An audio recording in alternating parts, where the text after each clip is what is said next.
Hello, everybody. Jeff Mason with SimpleBiz360 podcast coming to you on December 3rd, episode 59. So excited. We are traveling across the Atlantic over to the UK, and we have Jamie York on with us today as a special guest. Jamie, please introduce yourself and just say hello if you could. Tell us a little bit about you. Yeah, no problem. Well, first of all, thanks for having me, Jeff. It's really great to be on and great to have some listeners over in the States. So for those that don't know me, my name's Jamie York. I'm 29 years old, an entrepreneur over from London. I'm up in Leeds filming this at the moment, but I'm I guess what you would say real estate, we say property investor, but a real estate investor over in the UK. And I've been in property business and investment now for the best part of a decade, built up a few businesses in and outside of property. And I'm just here really to share my journey and hopefully add some value to you and your listeners, Jeff. And I hope everyone gets a lot of value from the next hour or so.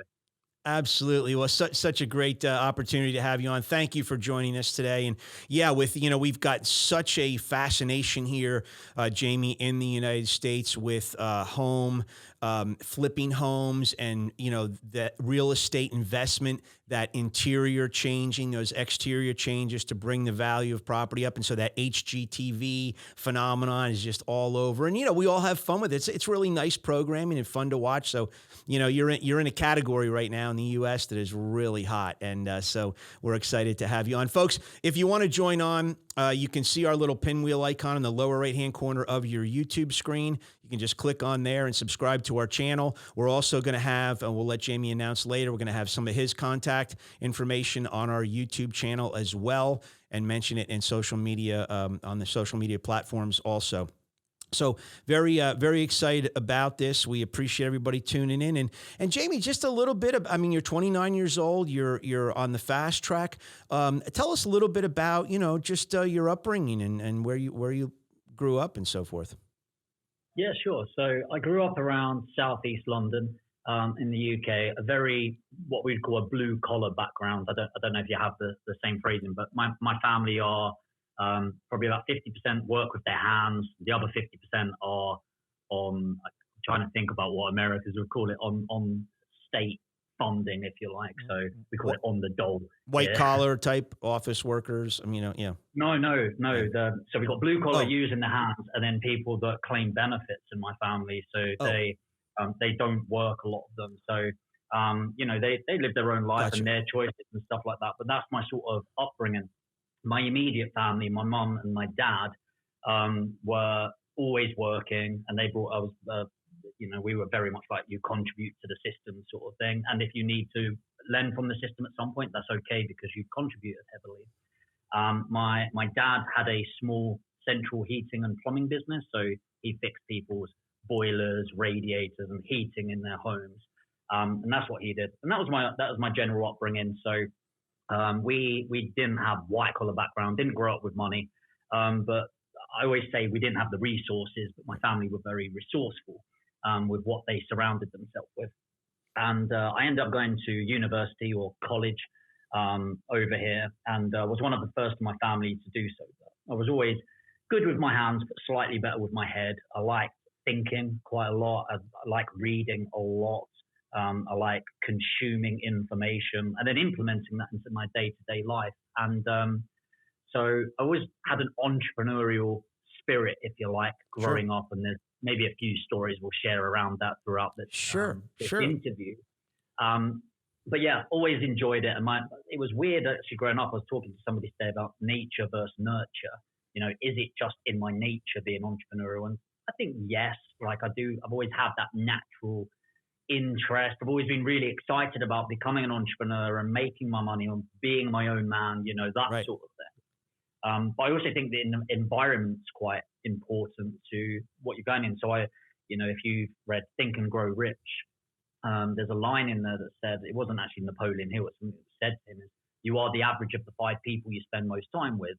And I don't know whether it's 5 or 10, but it makes sense, right? If you spend your time with people that are successful and they think differently, you're likely to think and act like them.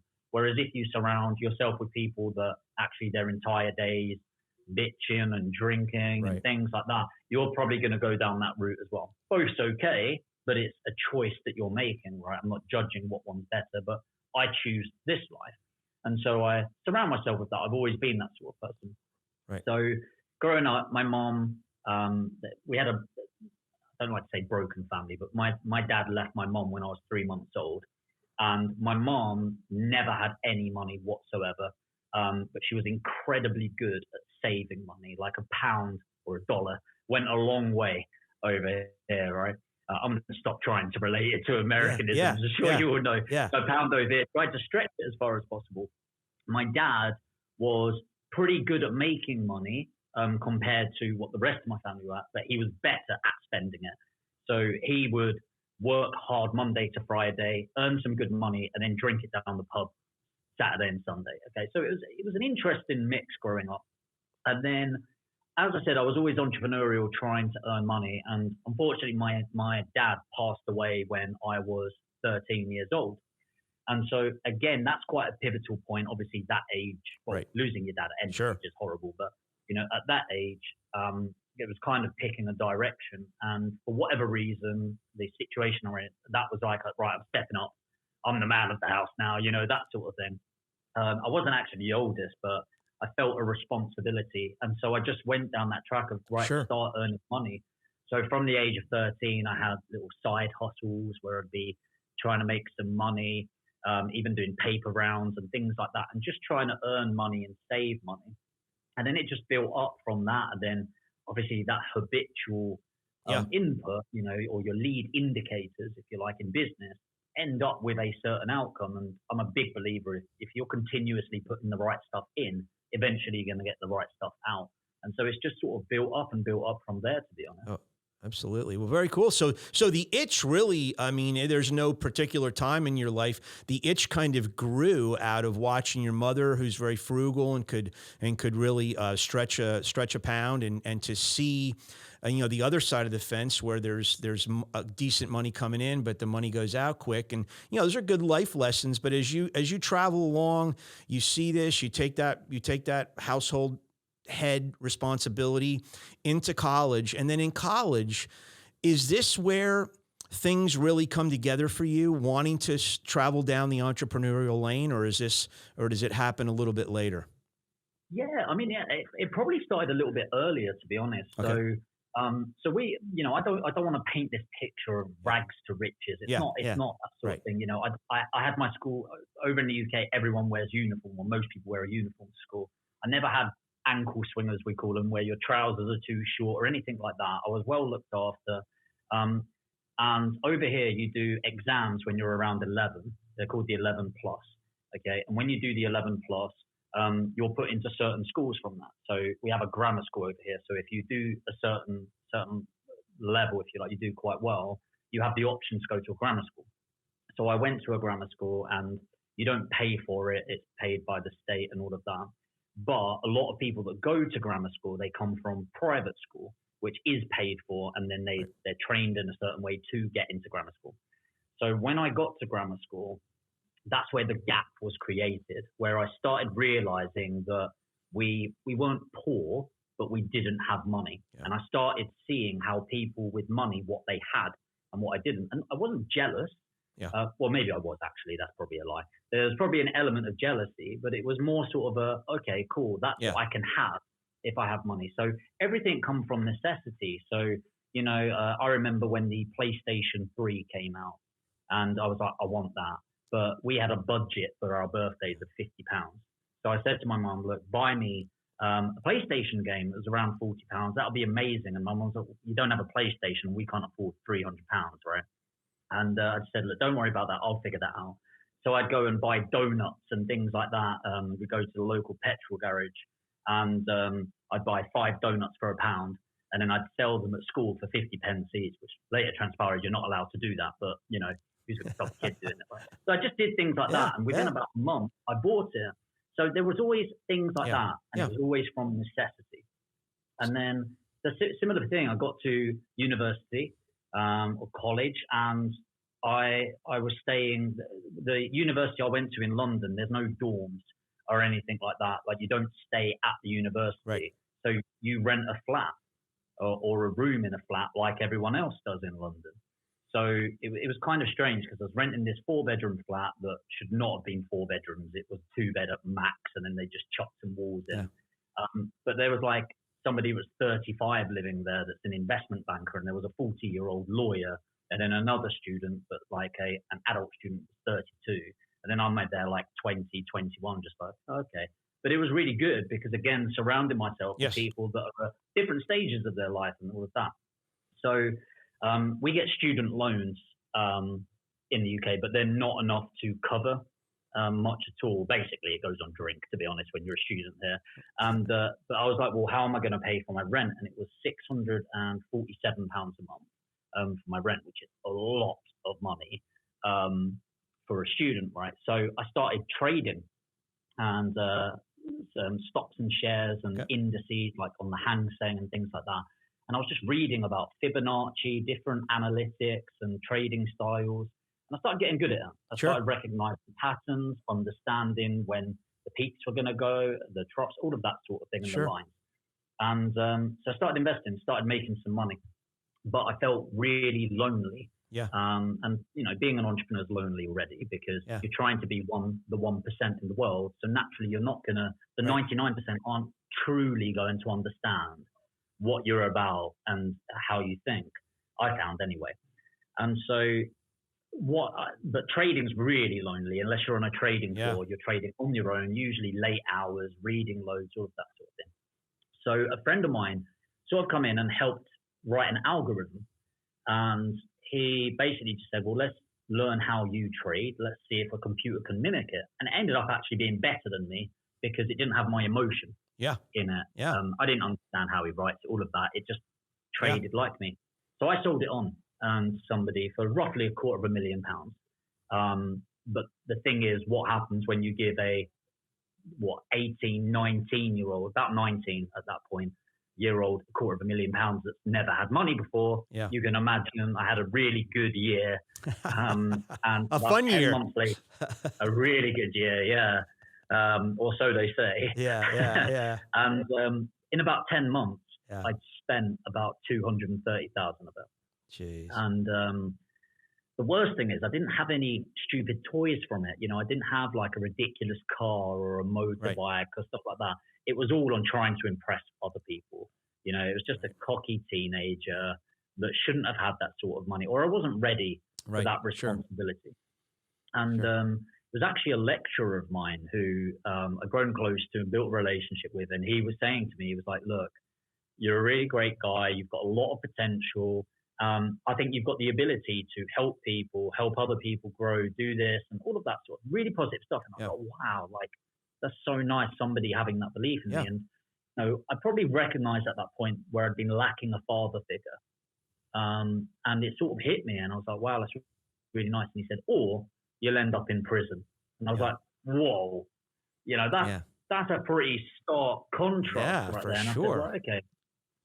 Yeah, really big. And then he happened to invest in property. And as I said, I've always been pretty hands-on. And he owned a portfolio of properties. He had about 30 properties up in Burnley, which is the northwest of England. And you know, it's a very poor area.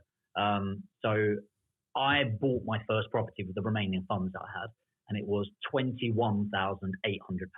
So cheap, like cheap. Like in London, to give you an idea, you can get a flat for about £500,000.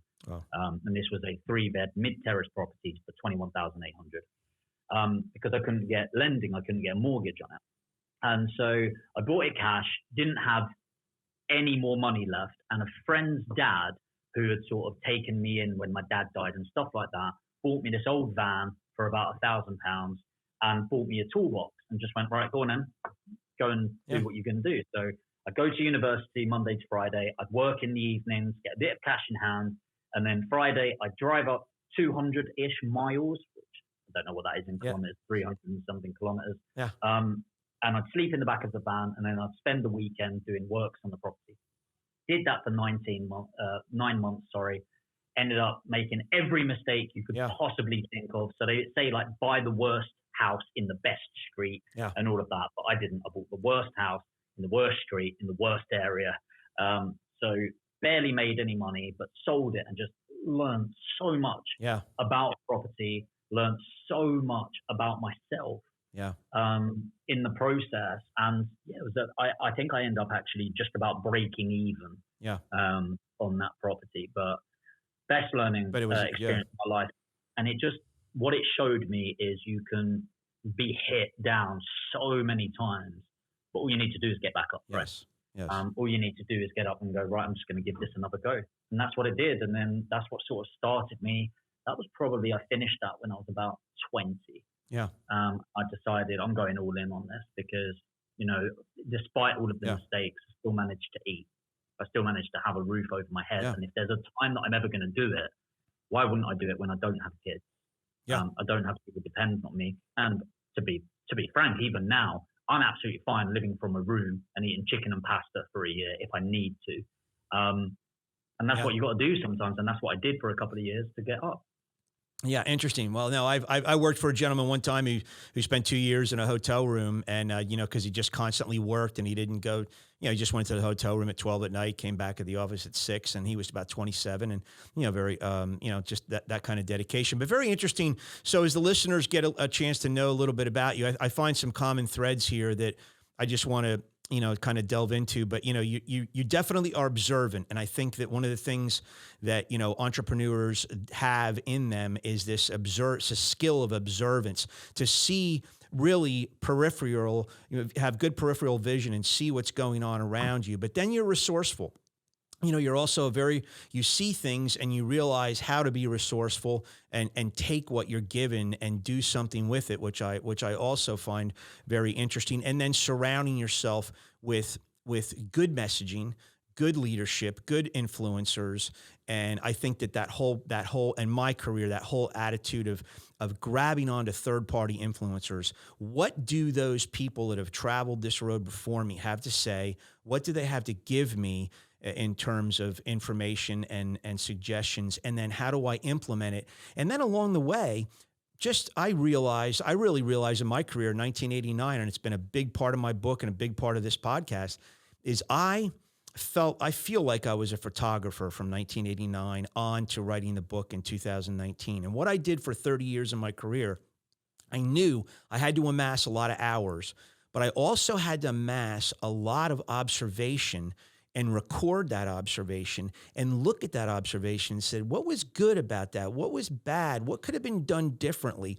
And I really learned a tremendous amount from that arena. And if you look at my career, a little different than yours, but in 35 years, I've because I own, I love how you say side hustle. I love that how you describe that. This is my side hustle, my book and my podcast. My daytime job is a sales agency, and I work for a number of different companies. And I've been able to work for 32 corporate cultures in my career, and some Fortune 100, some small little entrepreneurial venues. But you learn so much by being observant. And I just think as the audience listens to you, that observance, that surrounding yourself with the right people, that resourcefulness, and then the willingness to take the risk. And you said something, and I will say to the listeners here too, I tried starting companies on my own twice, and I failed. And I lost a good amount of money. One time I lost $20,000. Not a lot of money in the scheme of things, but it's gone.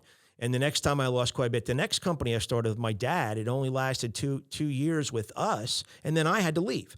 And my dad said, there's just not enough money for us to go around. So, I had created a customer base. I handed the business over to him, and I had to start from scratch. I had nothing. I sold all my stocks, baseball cards, the whole bit. I had nothing. And, the third time I started something on my own, it worked. And sometimes, to your point, we have to realize that just because we're on the ground doesn't mean we cannot get up and try again. And so I think that's a common thread with the entrepreneurial spirit, and you certainly share that. So I know you got a lot of influencers and mentors in your life, but who would you credit as being, your main mentor in your business walk? Oh, in the business world, it's probably not any direct mentor that I've paid for. I've invested heavily in my education. I've invested hundreds of thousands now. I'm huge on it, as I said, Okay. but I'm pretty obsessed with books. Yep. I read books, and I don't even mean factual books sometimes. Sometimes it's just fictional characters Yeah. that you can read about, and it's like, oh, you can learn a lot from those characters and take an, and it's really interesting what you're saying there. And is it okay if I expand on a couple of Sure. things around? Absolutely. Feel free. Um, um, I kind of see mentors like your parents. So if you look at your parents growing up, I love my parents, and I still love my parents. But there's a lot that I learned about them where I'm looking at them going, I'm really going to try to instill that in my kids. And I think you actually learn more about what you don't want to do as a parent, because nobody is perfect, right? And I see it as mentors. So when you're saying 32 years, 32 corporates that you've worked for and cultures that you've been involved in, and was it about 30 years of sales experience within that? I'm thinking that would be an incredible mentor. And if you got there in 30 years, if I learned the things you did wrong, I might be able to do it in 10. Right. And that's what really excites me. And I think it's a real pivotal moment for me when I realized that I used to think I've got all the time in the world, and money is the scarcity. And as soon as I flipped that and realized actually money's everywhere, there's enough money in the world for everyone to be a millionaire over and over again. It's time that's scarce. So as soon as I started investing in mentors and in other people, I realized what I was really buying is my time back. And I think it's interesting what you were saying about you hit the floor and it's okay, you can get back up. I'd say even better. The great thing about being on the floor is you're grounded. You can't go much further down. There might be like these tiny layers of air between you. But that's a great thing. I feel sorry for the people that are earning good money in their jobs that really want to be entrepreneurs, because they've got the fear. If you're already earning 100,000 and you're spending, the thing is, this is what we tend to do, right? We spend to our means. So the hard thing is when you're earning 100,000, which over here is an incredible amount of money. Right. I'm going to assume it's a lot of money over there. Sure. That as well. You've got a lot to lose. You're probably spending, let's say you've got your taxes, maybe 70,000, right? After that. And then you're spending 65 of that. So the problem is you've got to give up some sort of lifestyle. Yes. The great thing about being poor and starting is you've got nothing to lose. Bingo. And we don't realize how lucky we are over in the UK, let's say. So if I go bankrupt over here, cool. We're so protected over here that failure isn't failure. Okay, let's take my worst case scenario. Let's go and really push it. My worst situation is to lose everything I've built up over the last decade. And I wouldn't even need to go this far. But let's say I had to move back in with my mum, okay, who lives down south still, so it's about 200 miles away from me. Well, that would be a pretty dire situation for me. That's not a bad situation. I'd love to spend some more time with my mom, And so that's my worst case situation is I have to spend some time with my mom. But really a worst case situation is the country will pay for me and look after me, okay? And I can go on benefits here. Not that I'd want to, but I could go on benefits and that would pay for a house. Not the house I've got, but a house, a roof over my head, heating, food, whilst I'm getting back on track. America, from an outside perspective, seems pretty similar. If you pay into your system, the system looks after you. That's how it seems from an outside perspective for a certain amount of time, right? Yes. I think, do you guys do it on an insurance basis, like you pay an insurance or something, and then the state can look after you on benefits? Or? Well, it's, the unemployment benefits are temporary. It's got to be substantiated. I've never been on it, but it's something that's temporary. It's only until then you have to prove that you're looking for employment elsewhere. And then there's different types of disabilities that are you can go into that further welfare system and permanent and long-term care. So but it's not really something that we buy insurance for now. Okay, right. Okay.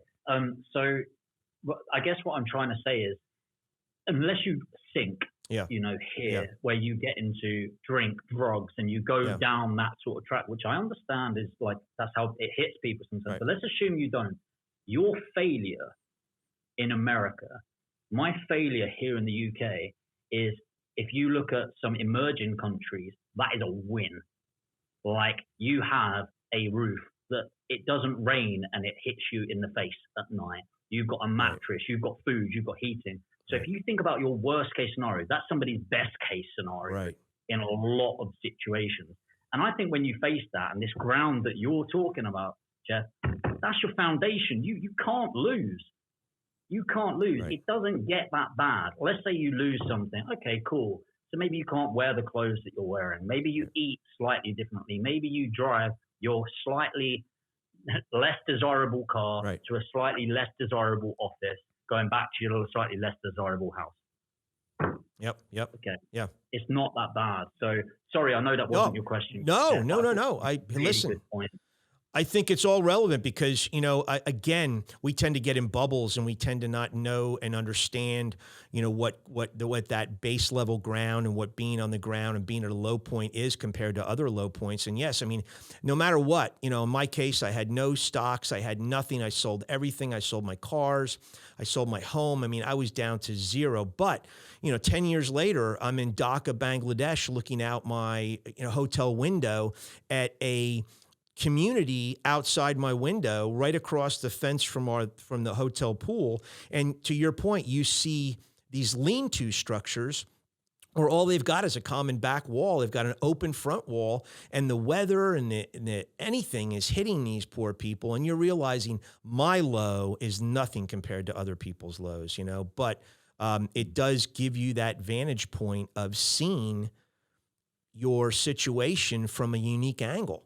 And to your point, there's so many people that are locked into that salary and they have an entrepreneurial itch, if you will, but they can't get themselves out of that scenario safely and put the welcome mat out to all of a sudden not have the nice clothes and not go to the nice restaurants and do the nice things. And it would be a culture shock, right? It really would.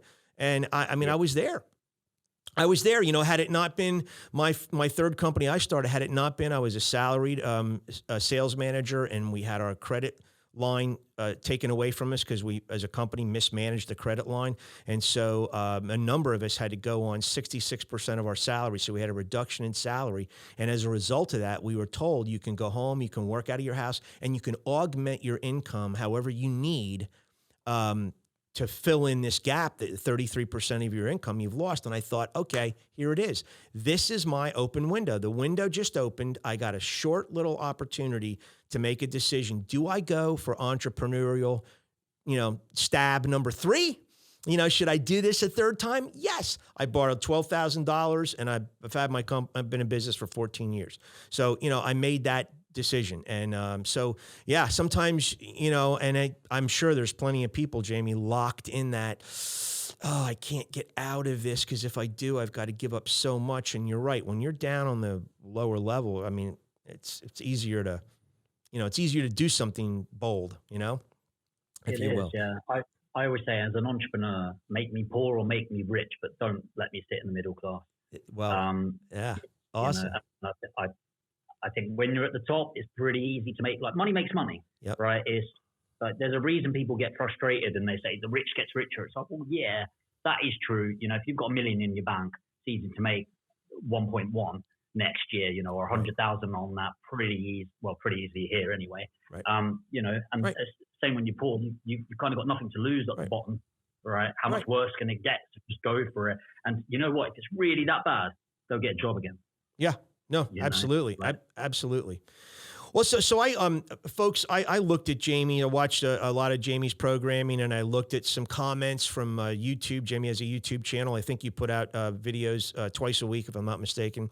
And it was really interesting, Jamie. I read some comments from some of your viewers, and one gentleman, I forget what episode it was on, but he said, I really like to read books. I love books. And you tailed on to that comment saying, yes, I read tons of books. And you mentioned it earlier in the session.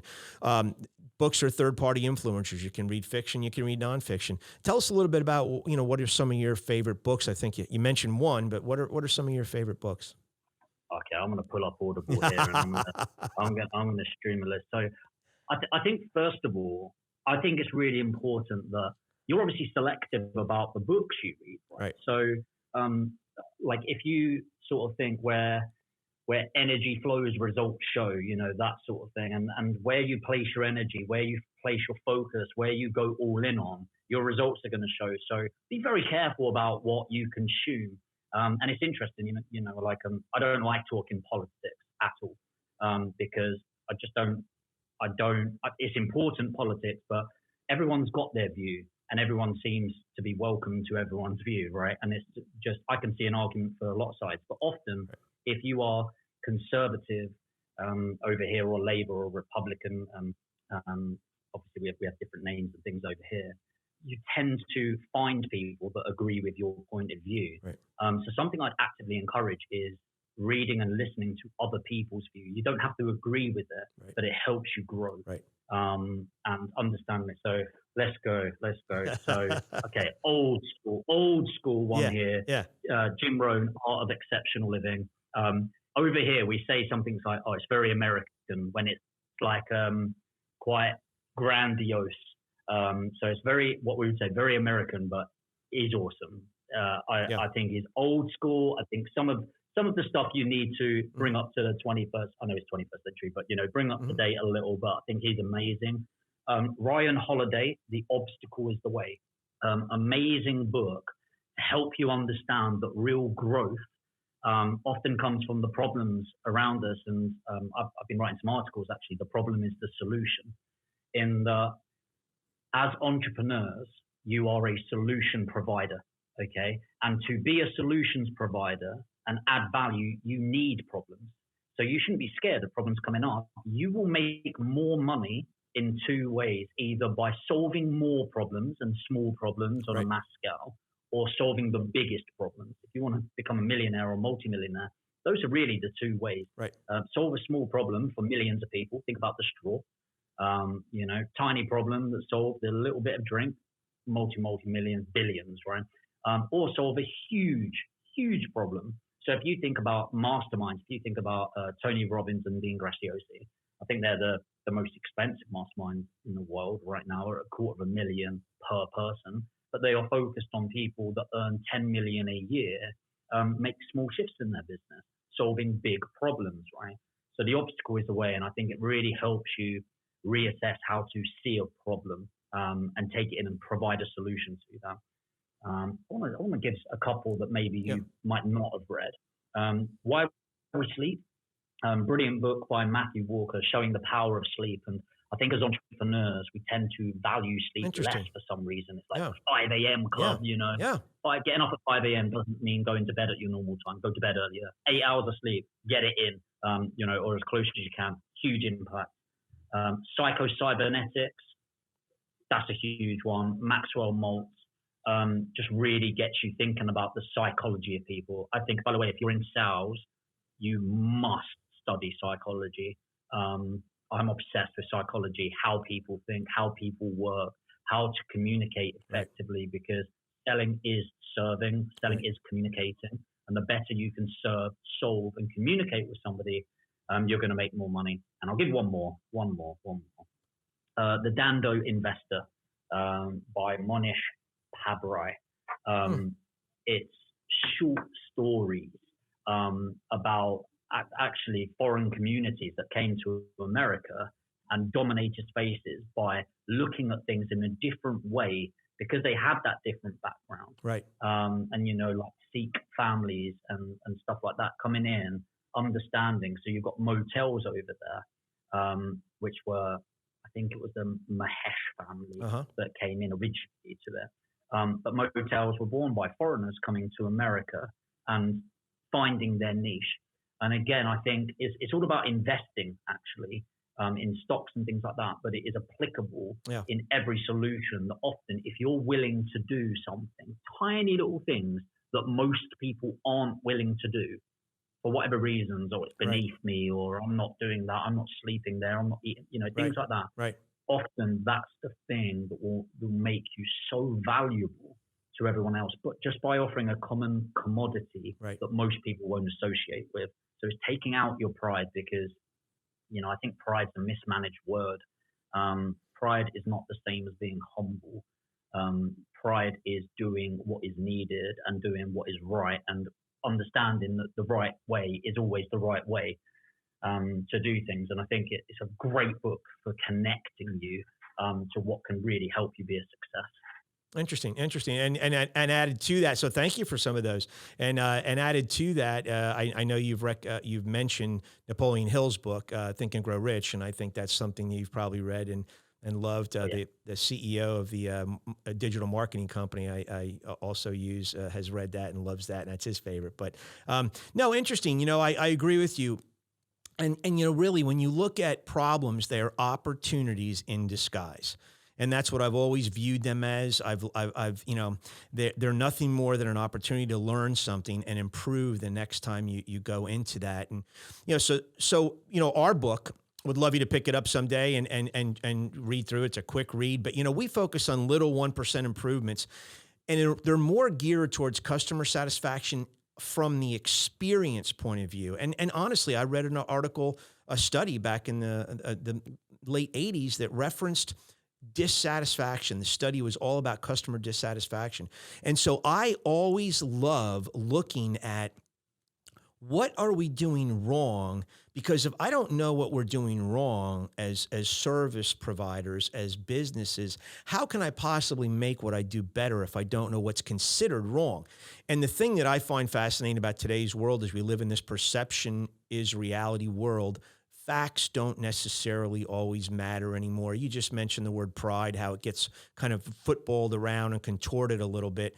And the same thing with what we do as businesses. It's customer perception. It's the experience of doing business with you that I like to focus on and like to talk and tell people about. And so the central theme to my book is silent business killers. What are these things called silent business killers? What are they? Understand them as the reader, as the business owner, and prevent your company from meeting these silent business killers head on. And, that's where we've kind of carved out our path. And so I did a lot of reading early on in my career. I read a book a month. I mean, it was, and my manager always said to me, if you just get 3 things out of each book, and if you read 12 books a year, you've got 36 new arrows in your quiver now. You've got that many more tools on your tool belt. And I just think, your insatiable, your love for reading, you've got this insatiable appetite for it, and others do too. So I would continue to encourage it. Thank you for the list that you mentioned. In terms of when you mentioned one of your I guess it was back in college, you got introduced to somebody who was involved in real estate. Is this person the one who really opened your eyes to the real estate investment arena, or did you learn more about it later on in your college career? I'd certainly say he was the catalyst. Okay. Growing up, as I said, a lot of my family were blue collar and used their hands a lot. So I'd always go around. So, electricians, plumbers, scaffolders, stuff like that. So I'd always go and labor for them. So I'd be the guy lifting all the tools and bringing all the bricks.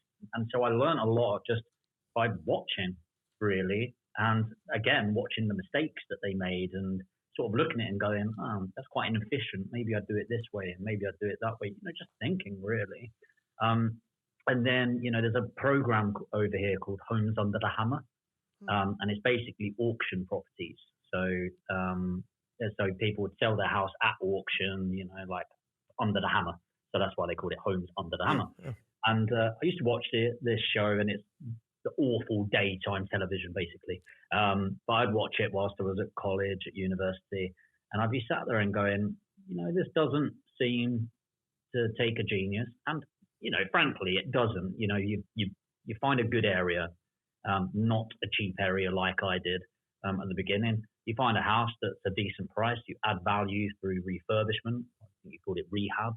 And you sell it for a higher price, or you refinance it so you get a new value on the property and get more lending. And he was the person that gave me that catalyst. Absolutely. Interesting. Not the person that taught me, unfortunately. Yeah. Well, maybe he did actually. And actually, in hindsight, the investments he was making probably weren't the best investments, but they're not great investments, but they're better than no investment, for sure. So that was the catalyst. And then I went to a company after screwing up everything. And my business partner, Dan, said, hey, you want to check these guys out? And they do training specifically through self-education around it. And, I've never seen anything like it before at that point, where it's people standing on stage, we can teach you how to do this, go to the table now, sign up, that sort of thing. And I was like, let's do it. Let's give it a go. So we put it on a credit card, and we were like, right, let's just give this a go. We're not going to sign up to loads of courses. We'll do one. We'll listen. And I've always been okay at learning, but pretty good at implementation. There's only so much you can learn from a book. If you carry on reading and don't implement anything, good luck making a difference. You'll be the smartest guy in the graveyard, right? You're not doing anything in your business to help it. Bingo. So, I learned, I consumed, I read, and then I implemented, and I made mistakes, and I learned, and I implemented, and I made mistakes, and I learned, and just kept on iterating. So there was this sort of self-improvement, but yeah, definitely got that kickstart and the catalyst from my lecturer. And then the catalyst of learning from this company. Yeah. And so was your first business finance, if you don't mind me asking, by credit card? Is that how you financed your first real true business? Yeah. So I had the trading company, right? And I sold that and had that money left over. And then it was just topping it up. So no, I didn't have any finance. It was just in the property. Okay. And when I sold that kept me going. Okay. So no, we didn't there's the mentality over here is a bit more fear of finance. So I've got a few American friends, and all of them are like, yeah, we've got some seed capital from here, got some credit from here. In the UK, it doesn't seem to be that mentality where you get some seed capital for a lot of smaller businesses. If you're going big, then Right. But no, it was more, I worked a job, finished at 5 p.m., came home, started working 6 p.m. till 1 a.m., and then started building it, and then got some cash, quit my job, and then just went all in. And Gotcha. so all I did was, so we have something called rent to rent over here as a strategy. It's quite niche. But what I'd do is I'd rent a 4 or 5 bed property from somebody, and then I'd rent out the rooms individually. Okay. Interesting. And I lived in one of those rooms, and I made like £500 a month. Cool. And then I did another one where I'd rent the room and then keep on doing it. And I did that until I was making about $7,000 a month. And then that was my oxygen. So that's what I could focus on what I really wanted to do, raise finance from other people. So say I'd go, Jeff, I'm looking for 100,000 right now to build my property portfolio. I'll pay you 10% on your money. Yeah. Somebody will go, oh, great, here we go, cool. And I'd just build it from there and build it and build it and build it and just turn it over, velocity and turnover of money.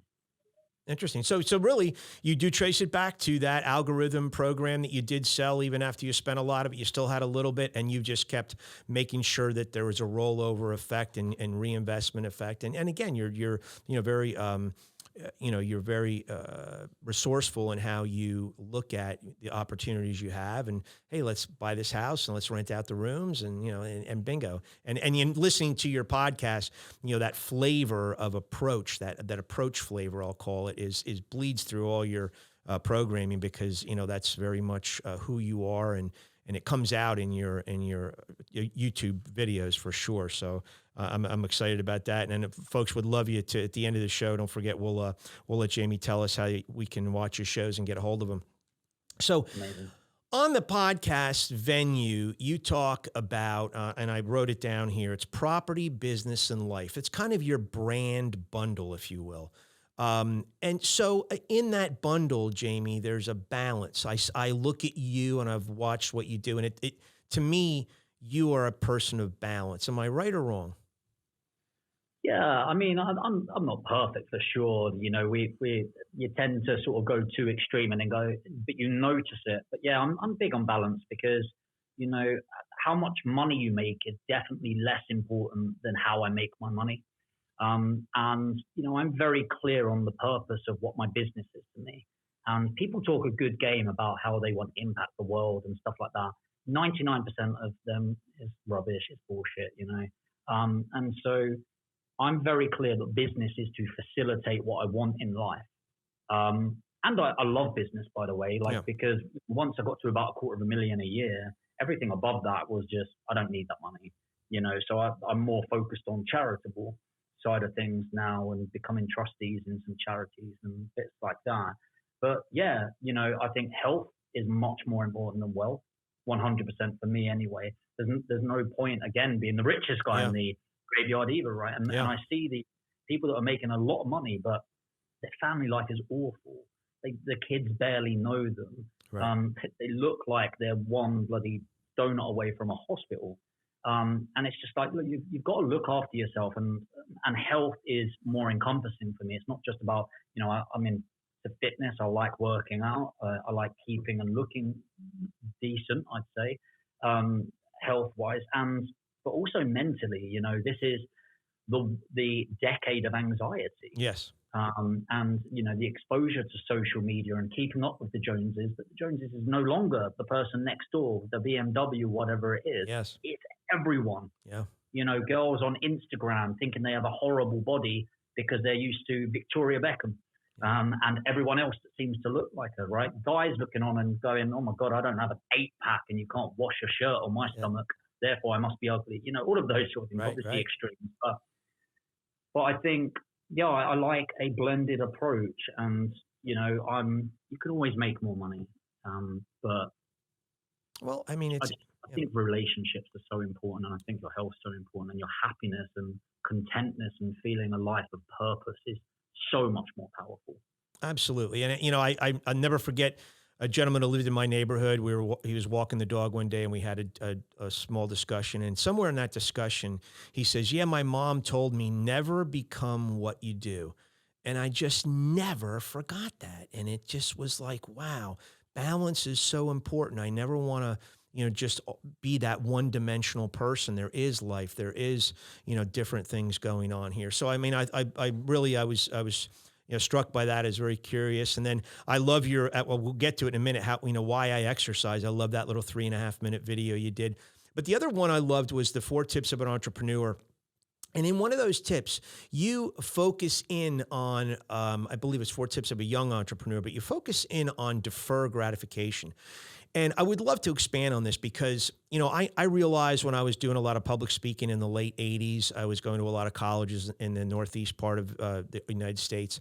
And I latched on to a college, Ithaca College up in New York State, and was part of a professor up there who was leaning into a thesis. She was doing her doctoral thesis that was more or less about this whole subject, that society was feeding the young and feeding the society itself with the tools of instant gratification. And as a result, that delayed gratification was eroding from society, and people were just too used to getting everything very quickly. And back then, it wasn't anything like it was today. There were no smartphones, there were no laptops. Back then it was, express bank lines and using money ATM machines to get money quick. And it was base level things, but still she saw that at the college level, there was this need to get things instantly. And so talk about that a little bit, because I think the young folks today think that, gratification comes rapidly, and talk about that a little bit. It doesn't always, does it? No, well, it shouldn't. I'd go as far to say. So I think millennials,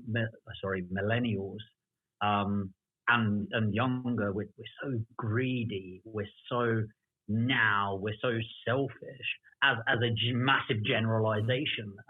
And I just don't think it's kind of like, but we're not perfect, and nor are the generations above us. People go, back in my day, you had to do this, you had to do that. So also people that are, my parents' age and above, they're not in the competitive nature that we're in now. So there's tit for tat, and it's not just, banging on us, if you like, as a stage. But yeah, there's this instant gratification. I want to contact a friend, right?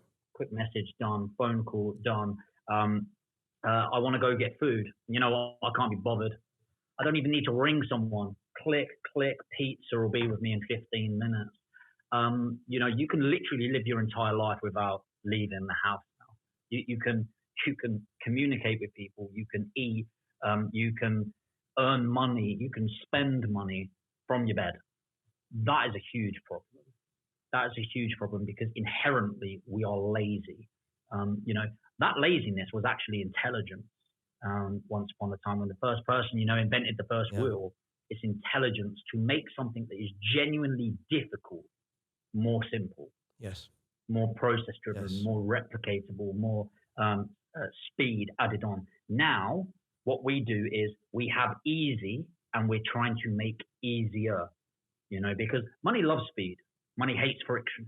And so we spend so much time, people earn millions of pounds trying to get something down from a second to half a second. And that half a second makes all the difference. And so because of that speed, our attention spans drop. Yep. So the average attention span used to be 7 to 9 seconds. Now it's more like 3 to 7 seconds. Yep. Okay. That is crazy as a percentage drop, right? And it will just go down and down and down. So on, even ads used to be like half an hour long at the start. Now, 30 seconds. Yeah. On YouTube, you got the first 5 seconds. So even people doing those ads, it's guys, I used to do everything by spreadsheets until I discovered Monday.com. The most common one, Monday.com, amazing platform, all the speed. What's the problem? What's the solution? Don't drag it out. What's the solution? How are you help? Even when you're doing content. Hi guys, welcome to my YouTube channel. In the next 10 minutes, I'm going to discuss how you can do X, Y, Z. In fact, by the end of this video, you're going to get this. You don't tell people, they're not going to stay for the next 5 minutes. Yeah. And so I think training yourself on deferred gratification does a couple of things. Number one, it trains you to expect some hardship. Yes. It trains you not to expect things today for what you did today. It trains you to be grateful today for experiencing what you're getting today for what you did 3 months ago. Yeah. It also makes the reward so much more powerful. Yes. It makes you appreciate everything. You don't go into a gym, lift some weights and go, there you go, there's my 6-pack. I'll be back next week for the next dose. It doesn't work like that. The impact of your body takes 2 weeks minimum for other people to notice. It takes about 4 weeks for you to notice any difference whatsoever. Deferred gratification, you eat your burger today, that's going to be deferred as well. But I think if you can appreciate and not spend your money like you made it, you'd be so powerful in this. It's this whole thing. Like if I can give an example of active versus passive income, if I earn 50 grand today and I go buy a 50 grand car, okay? Now it'd be amazing if I earned 50 grand a day. I don't, but just as an extreme example, if I went and bought a 50 grand car, what happens as soon as I drive it off the court? It's worth 30K, right? It would instantly, I've lost money, and then it will depreciate further over the next couple of years, and then I'll eventually sell it for 15 to 20K, right?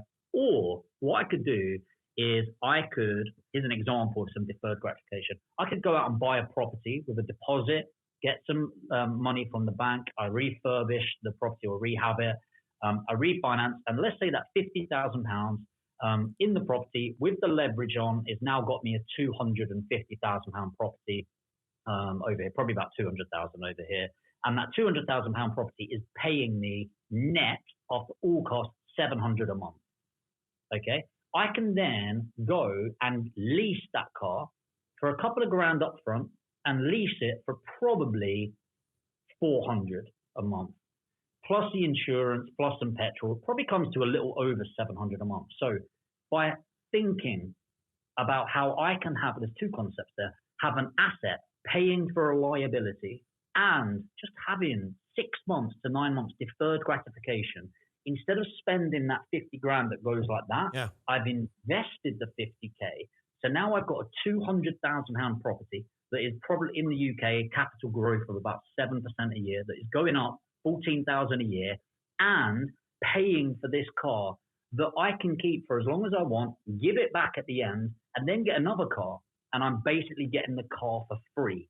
So now I've got the asset and it's paying for the liability, and I can keep upgrading every few years just by having deferred gratification. And that's just a small example of how I try to live my life a little bit and use that sort of logic. Well, I think it's so critically important. I'm glad you're messaging this because, I've scratched my head over this since the late 80s, and I've really tried to understand it. And then I saw, we saw a marathoning in America. I'm sure it's big over there too, but we saw this all of a sudden, this huge growth and swelling of people entering marathons, and myself included. I've run and completed 6 of them. And I realized, I think the attractiveness for us in many ways was that society was becoming so instant that this gave us, we had to dedicate 12 weeks to getting ready for that eventual, opportunity to see what all the dues we paid, how are they going to pay off for us? And, I think that there's this really groundedness in all of us that we do want to work hard for something and see that payoff. And I think sometimes when we overeat the instantness of life, we miss out on the pleasures of accepting pain, accepting hardship, expecting results at the end, but accepting the hard work in the middle of it to get us there. And I think, Jamie, that I'm watching America fall in love. They've fallen in love with the HGTV, the DIY TV, as it relates to home, refurbishment. And embedded in that whole process is 4, 6, 8, 12 weeks. It's delayed gratification. It's deferred gratification. And I think the reason we love it is because we so bad we don't really want things as instantly as we think we do. You know what I mean? And I just, the messaging you're sending is so important to the young, because I think there's a great danger in the entrepreneurs of the future and the people who take risks to think that things come like that. You're driving your BMW at age 26. You're living in your 3,500 square foot house when you're 28. No, you're not all the time. And, it's a great messaging. By the way, he's got some great YouTube videos. That's one of them. Another one I love, Jamie, is Why I Exercise. Very well done, by the way. I love it.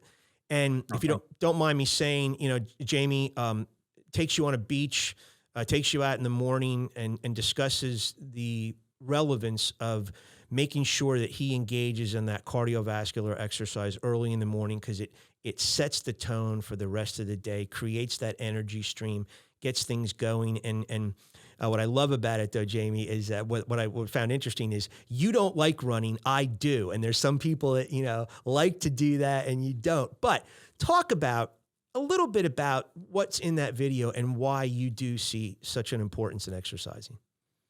Yeah, sure. So again, it's about anchoring to something, what it represents. Like, I think too many people, their exterior doesn't reflect how they feel on the inside. And I'm not talking about your shapes. We all come in different shapes and sizes. I mean, who you are reflective out. So I'm a really happy person, and I am happy inside and out. And like, I genuinely feel so excited when I meet somebody, because I value relationships. And it's the same as exercise, and that's a really big reason I do it, to reflect on the outside how I feel on the inside. I think the other two really big things, and the video shares quite a bit around this, is one, when I filmed that, I was in Ibiza, and I was at a villa out there. We rented it for the month, just to have some fun away, and also did some mentoring and retreats and stuff. And I like to be quite diligent with things. So, I enjoy a drink and a bit of a party and things like that. But I said I was still going to get up and do that run. And I said to myself, I'm going to film it. So it was keeping myself accountable. And so actually what it did is, first of all, I noticed I would deliberately drink less, knowing that I was getting up about 5:30 in the morning because I had to drive across and film the sunrise with it. It also really felt good, the fact that I said I was going to do something. And what I did is I trained my brain to, I call it being your word. So I'm very careful with integrity. And I think people have different definitions of integrity, but integrity for me isn't about good or bad. You can be a horrible person and still be in integrity, in my opinion. Integrity for me is your word being aligned with your actions. So what I say is, if I say I'm going to do something, what I want is for people to, when Jamie says something, that's a contract. If he said he'll do it, he will do it. No matter how small or big, it might sound crazy, but if I say I'm going to turn up somewhere, I'm going to turn up somewhere. if I say I'm going to do something, I'm going to do it. And I think that's really powerful because in a world of this, the world seems becoming like a suing nature right now for getting things wrong. I like the idea of in business, and I've done it, by the way. I've lost money on decisions I've made because I said I will make that decision. There's obviously a limit to that, but I like to try and stick to it as much as possible. So I've become known in my industry that if I say I'm going to buy something, I'm going to buy something. If I say I'm going to sell it at this price, even if somebody comes and offers me 20 grand, I don't care. 20 grand more, I don't care. I'm selling it to the person first. I want to be known as that in the industry. That's really big. So for me, being my word. Interesting. The final thing is I hate running. I'm generally a fit person. In that I can cycle for hours. I can lift weights. I'm relatively strong for my size. But running, I don't know what it is. Maybe I just need some training on it. I don't like it. My muscles hurt, probably from poor running posture. I'm out of breath within about 1 kilometer. And I don't understand. But I've run a marathon too, right? And I remember getting to number 5 and I was like, I'm not going to make it. You know, the 5th kilometer, and it's what? Yeah. About 40 kilometers, 26.2 miles. Yeah. And I'm like, and it's just like, nah, I'm just going to go. The reason I like doing it first thing in the morning is I hate running. I'm crap at it. But if I can run 5K doing something I hate and it's genuinely torturous to my body, there's not much I can't do. Yeah. Right. Yeah. And I've just, you know, Brian Tracy says, eat that frog.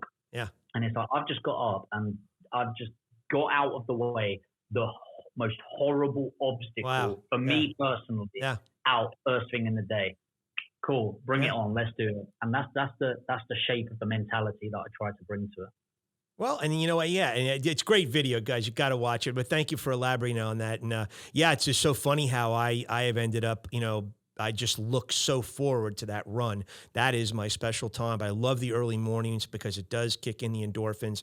It sets the stage. It gets things going for the rest of the day. But, you know, and I've run for 41 years now. Funny story back to the UK.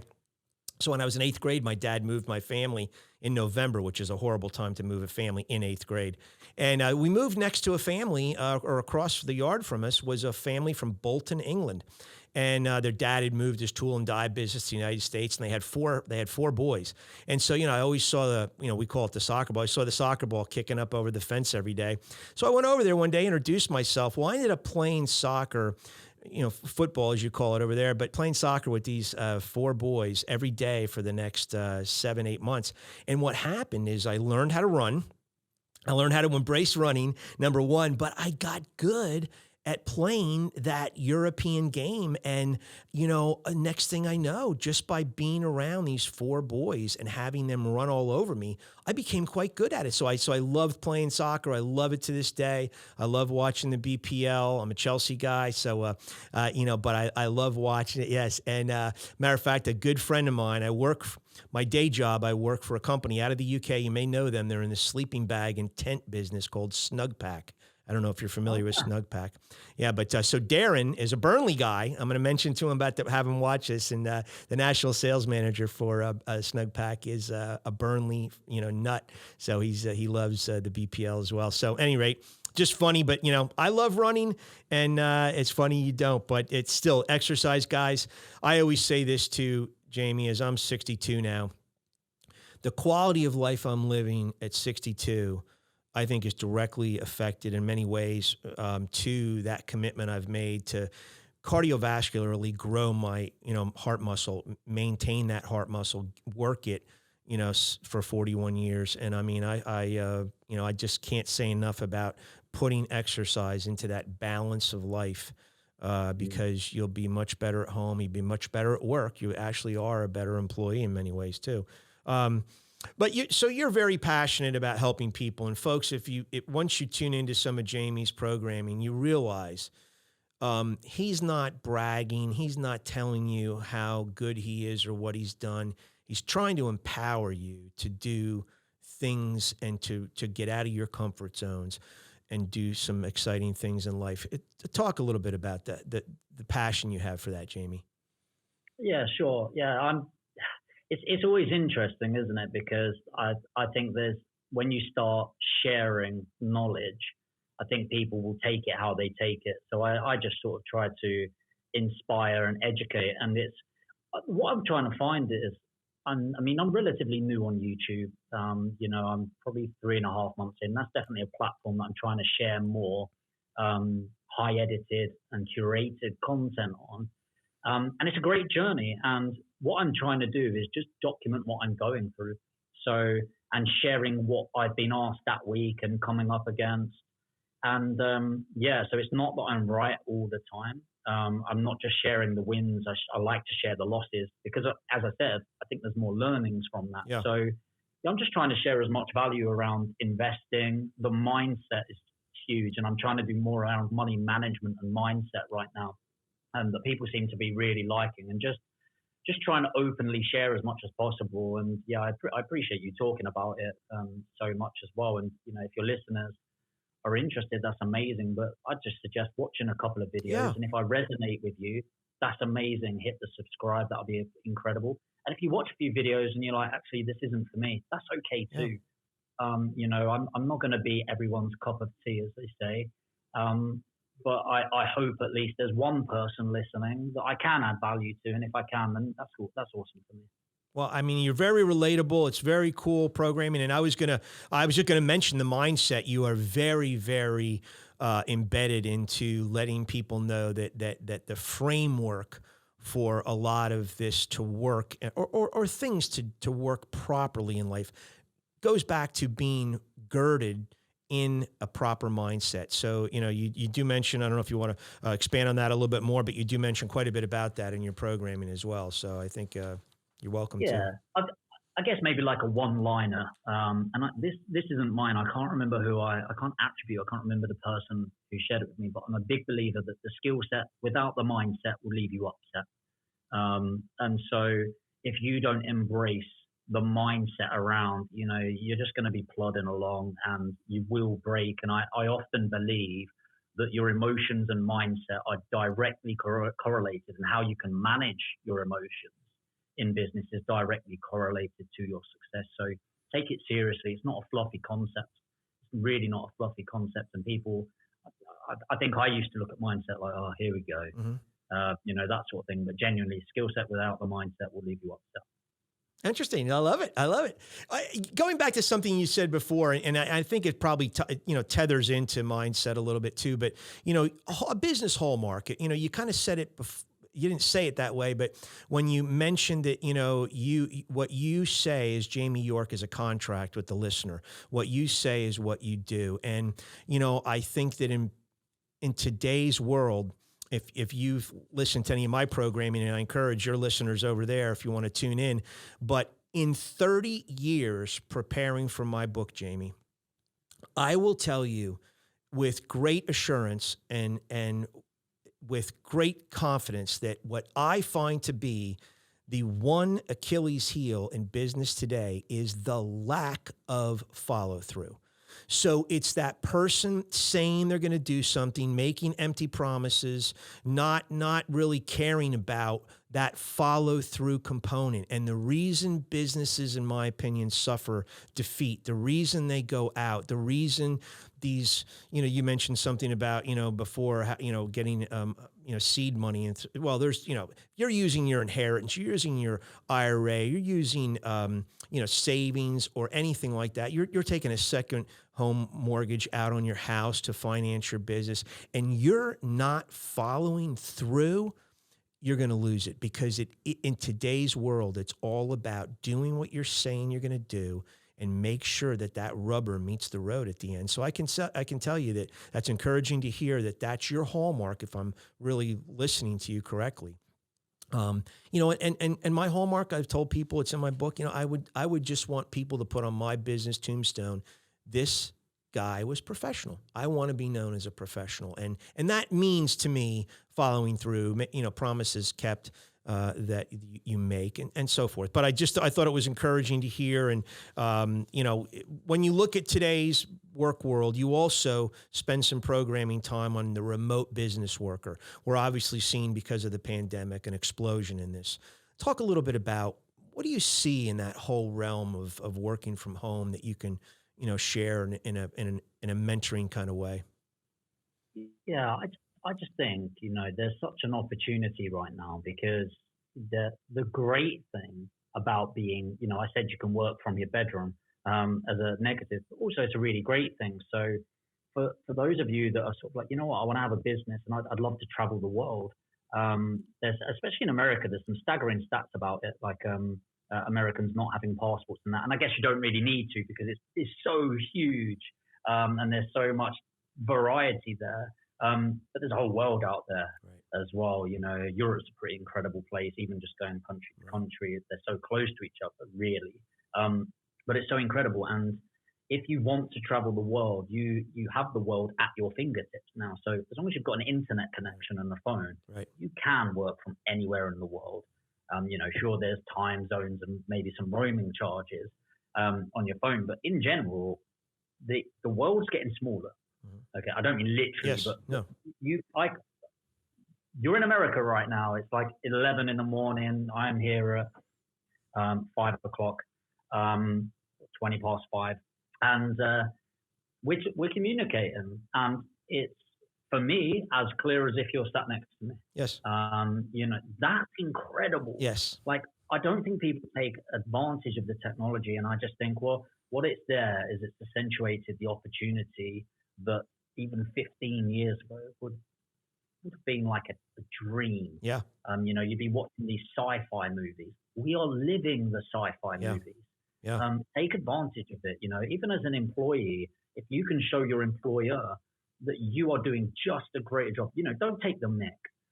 Don't keep going to your fridge every 5 minutes and having phone calls with your friends. Do a great job from home. And if you enjoy that flexibility, prove to your boss that you can do that and that you are reliable, then you've got that opportunity. Because if one of my staff members that are absolutely killing it from home right now said, hey, I know this is a bit crazy, but I want to go to Spain. It's really nice weather there.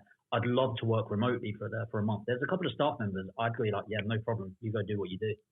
As long as the stuff and that opportunity is there for you. And as long as you can have integrity around what you're, being your word and things like that from home, there's no reason you can't do that from Japan or America or Spain. That the world's there to do it. There's no issue for it at all.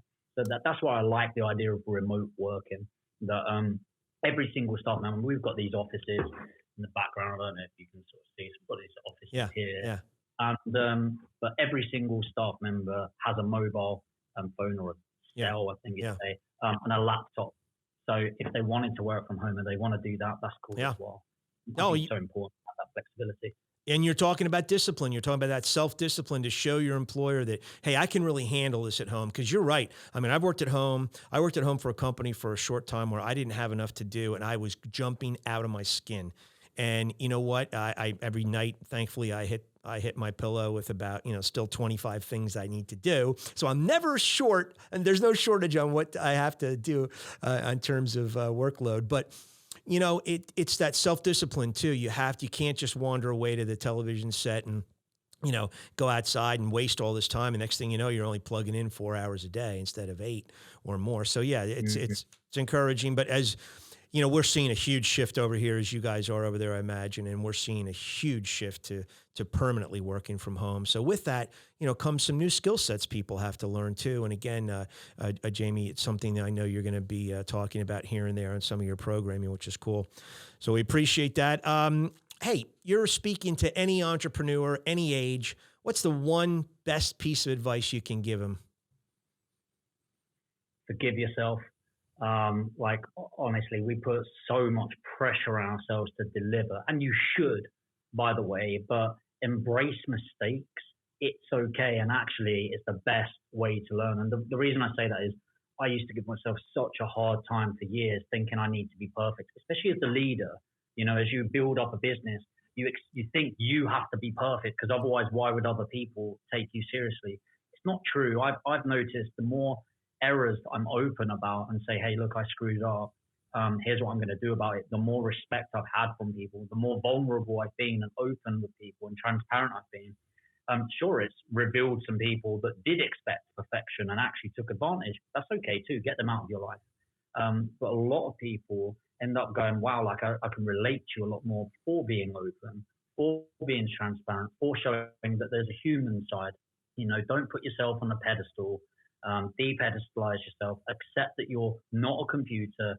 You are a human being. It's okay to make mistakes. And as long as you're constantly getting up and pushing yourself forward, then you're going to do great things. Great advice, and absolutely tremendous advice. And I'll compound on that and take it one step further. If you've in that mistake you've made, if you've caused somebody some kind of pain, I'm a big one, and we're forgetting to do this. I love to be a proponent of apologizing. Make sure Dale Carnegie, said, if you're wrong, admit it quickly and emphatically. And then there's another saying. I'll give you another new saying: if you mess up, fess up. Just don't let it pile up. Right. So, there's another one. So, just a great little piece of advice for people coming into business. What can we expect from Jamie York in 2021 and beyond? Where do you see your brand going? Yeah, that's a really interesting one. So business wise, I just want to do more of what I'm doing. I'm not trying to pivot or change anymore. Oh man, we've heard that word a lot, pivot, through this. But just more of what I'm doing. I want to help people. I've been focusing on my businesses, and I'm really happy with how they're going. I think I really want to focus on helping other people now. And that's going to be through education and discipline and mindset and what we're going through. But also I'm going to be doing a lot more charitable endeavors. So by the time I die, whenever that is, whether that's in 10 years or 20 years, I'm okay with either, preferably 30, 40, 50, 60, 70 years rather than 10, 20, right? But I want to have an impact on the world in some way. And I'm okay to say I'm not 100% in what shape that's going to take. But I know if you change the world for one person, it changes everything, right? But I don't just want to change it for one person. I want to think big. I'm not sure where it's going to go, but I want to impact countries. I want to do something really big by the time my time's up, and leave something, leave a legacy of some kind. I'm just not sure what route that's going to take yet, but it's definitely going to have a charitable element. It's definitely going to have something to do with homelessness, and it's definitely going to have to do with education in emerging countries as well. There's something that really gets to me about the fact that I am a white man born in England, and just because of those factors, I have more opportunities than most people in the world. And I've done a lot of work out in Africa, specifically the Gambia and West Africa, in schools out there, and there are kids that I met when I was younger that are far more intelligent than me, but because they were, let's say, a black woman born in the Gambia, the opportunities are just not there. And I'd quite like to equal the playing field so we can work towards a more equal, opportunistic world, if you like. And if I can impact that in some small way, that'd be pretty cool. Well, certainly, that's some big, goals, and we'll be excited to follow your path and see where it takes you, and see how that pans out. And they're very noble, so I appreciate you letting us know that. Hey, if I in my questioning, did I forget to ask you any question? Is there something a question you would like to bring up and answer yourself that I did not ask you? No, okay. I try not to think of the questions, and I know that you prepared a lot stuff, and that watching all those videos, thank you so much, because it means a lot to me that you've not just seen a name sure. I'm up for an interview and you've just done it. It's really nice being interviewed by somebody that's actually consumed some content, and I'll definitely reciprocate in that, and I'm really interested in finding out more about your book, and I will reach out to you in the next few weeks once I've read it as well, and let you know my thoughts on it and the philosophy around that. So just thank you so much for the opportunity. And I just really enjoy the moment. I just enjoy the conversation, and I've really enjoyed this interview. It's so nice to engage with somebody that thinks the way you do. And it's got me thinking in a lot of different ways, which is fantastic as well. So no, there's nothing I think you've missed out at all. I just hope that I've had the opportunity to add some value to you and your audience through this. Oh, absolutely. I'm finding my audience loves more and more these interviews, and they love some of the, exchanges. So yeah, no, this is very cool. You're such a great interview, and you're just a fascinating young man. And I just am so privileged to be able to to have this time together. Please extend a thank you to Katie as well, your personal assistant. She's been nothing but great this whole time. So no, we're very excited. I'm very excited to keep this relationship going. And so here's an interesting thing that what I do, and I've got to tell you, this has ties back to England, and I mean this. So when I was a young guy playing soccer in that backyard with that family from Bolton, young man was a accomplished guitarist, and at 16 years old, he was working with the BBC as a session guitarist, and he was very frustrated that his dad moved him out to the United States.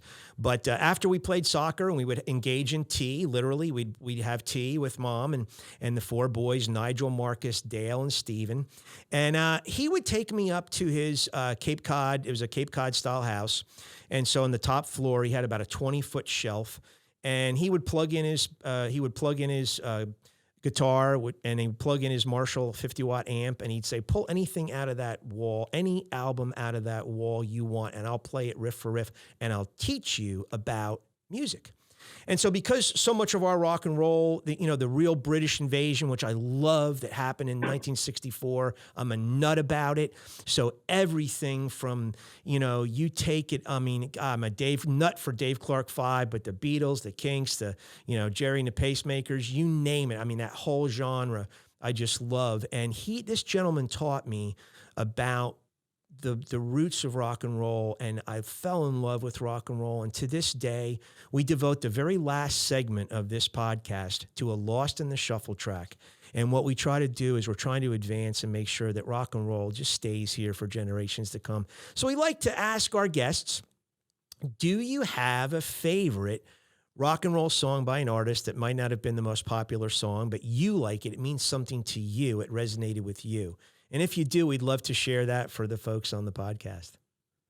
Okay, so probably not a not known person or band, but Mick Jagger went to the same school as me.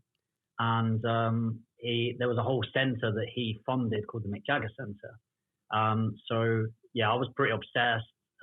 He came into the school years back, obviously now. And so I really got into rock and roll around that time. And the Rolling Stones, absolutely incredible.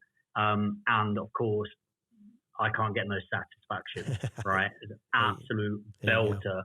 And I just think it's a song that will be listened to for hundreds of years and will never, ever get old. So that is, in my opinion, one of the best songs of all time by them.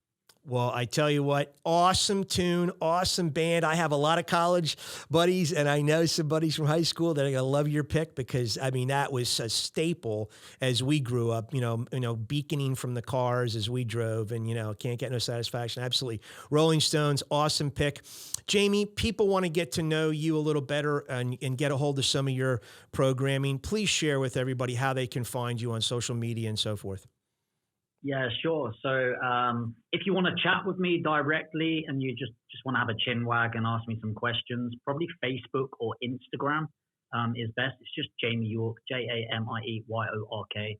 On Instagram, it's Jamie York Aspire, Aspire, which is my company brand. And the platform that I'm trying to push as much as possible right now, if you are interested in seeing more in-depth content, is definitely my YouTube. I'm really excited about that and the direction it's going in. And I'd really love some feedback on that. So as I said, just find me. It's Jamie York. There's a mathematician called Jamie York.